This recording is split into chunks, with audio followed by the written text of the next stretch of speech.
हिंदू धर्म का एक एक त्योहार जो हमारे भगवान शिव ने निर्मित किया है, शंकर ने जिन बारों को बनाया, त्योहारों को बनाया, तिथियों को बनाया, घड़ी और पल बनाए, शिव महापुराण में सब लिखा है कि एक एक पल, एक एक घड़ी, एक एक तीर्थ का, एक एक स्मरण जो करा गया है हमारे यहाँ त्योहारों का, तिथियों का, वारों का, नक्षत्रों का, ये शंकर ने करा। ये कोई सहज नहीं। नारी अगर पति का नाम लेती है तो उसकी आयु तिल भर की क्षीण होती चली जाती है। कितना? तिल भर। स्कंद पुराण में लिखा है तिल भर की आयु क्षीण होती चली जाती। नारी ज्येष्ठ पुत्र का नाम लेती है, हाँ ज्येष्ठ में अगर बेटी है तो उसका नाम ले सकती है, पर ज्येष्ठ पुत्र बड़ा पुत्र है और पुत्र का नाम लेती है तो उस बालक की कभी उन्नति नहीं हो सकती। तन से, मन से या धन से वो बालक हमेशा दुखी ही रहेगा। तुम दुनिया का सारा सपोर्ट कर दो, तुम चाहे अपनी प्रॉपर्टी बड़े बेटे के नाम कर दो, तुम चाहे पूरा दुनिया भर का सुख अपने बेटे के सामने लाकर खड़ा कर दो, तो भी अगर मां अपने बड़े पुत्र का नाम बार बार लेती है तो वो पुत्र या तो तन से या मन से या धन से दुखी ही मिलेगा, वो सुख नहीं पा सकता।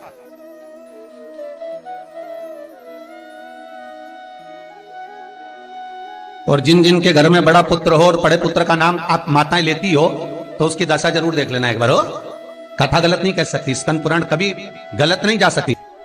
आपके घर में भी अगर बड़ा पुत्र हो और पुत्र का नाम अगर आप ले रहे हो, हाँ ये जरूर है अगर बेटी बड़ी और उसके बाद पुत्र बड़ा है तो वो ज्येष्ठ नहीं माना जाएगा। ध्यान रखना, ज्येष्ठ का मतलब होता है सबसे बड़ा पुत्र, उसके बाद सारे बच्चों का जन्म हुआ। क्योंकि बेटी अगर जन्म ले ली पहले फिर बेटा हुआ तो बेटी ज्येष्ठ कहलाएगी, है बेटा नहीं कहलाएगा।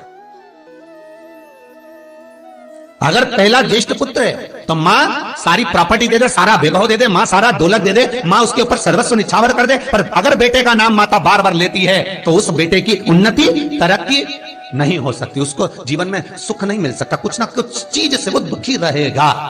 चाहे वो बच्चों से रहे, पत्नी से रहे, परिवार से रहे, कुटुंब से रहे, व्यापार में रहे, व्यवसाय में रहे, ऑफिस में रहे, चाहे अपने शरीर से रहे, पर दुख तो उसके भाग्य में थोड़ा लिखा ही रहे। और जो चीज वेद व्यास जी ने वर्णन कर दी महाराज, उसका प्रमाण आप खुद भी अपने घर में देखो कि सही है कि गलत है। जिस जिस घर में बड़ा पुत्र हो और मां उसका नाम बार बार लेती हो, बार बार लेती हो, उस पुत्र की दशा देखिएगा आप।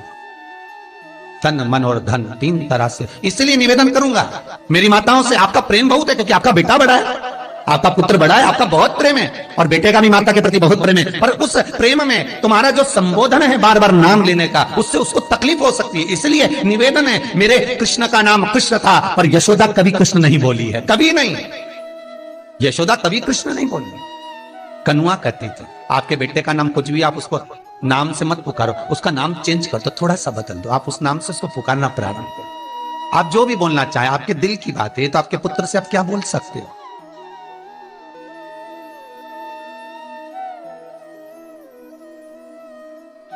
मेरी कौशल्या मैया राम को केवल राम ही कहती थी।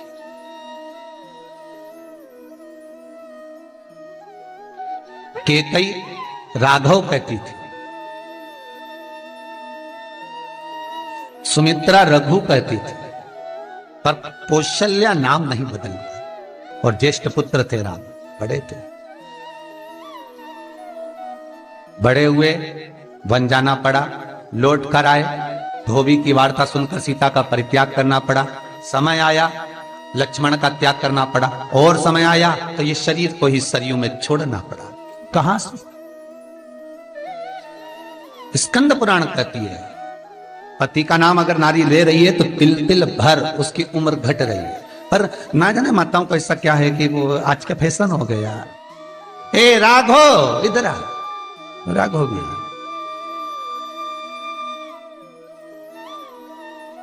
नाम लेने में तिल भर की आयु घट जाती है। ज्येष्ठ पुत्र का नाम लेने में उसकी समृद्धि, उसका जो वैभव है, उसका जो सुख है वो घट रहा है। जिस गुरु से गुरु मंत्र लिया है, गुरु दीक्षा ली है, जिस गुरु से आपने गुरु मंत्र का स्मरण किया है, जिस गुरु से आपने गुरु मुख हुए हैं, जिस गुरु से आपने गुरु मंत्र लिया है, आपने अगर मंत्र ले लिया, 4 जगह पर बात निकले, कोई पूछ भी ले कि आपने गुरु मंत्र किससे लिया, तो बता दो भैया हम तो वहां गए थे, वहां का जो गुरु जी है उनसे हमने गुरु मंत्र लिया, वही हमारे गुरु है। नाम का स्मरण ना करते हुए उसकी पहचान बताने का प्रयास करो, वो ऐसे वो वैसे वो वहां रहते, उसका स्मरण। गुरु का नाम लेने से क्या जाता है महाराज? शास्त्र कहता है गुरु जिसने मंत्र दिया उसका नाम मत लो, गुरु ने जो मंत्र दिया उसका नाम लो।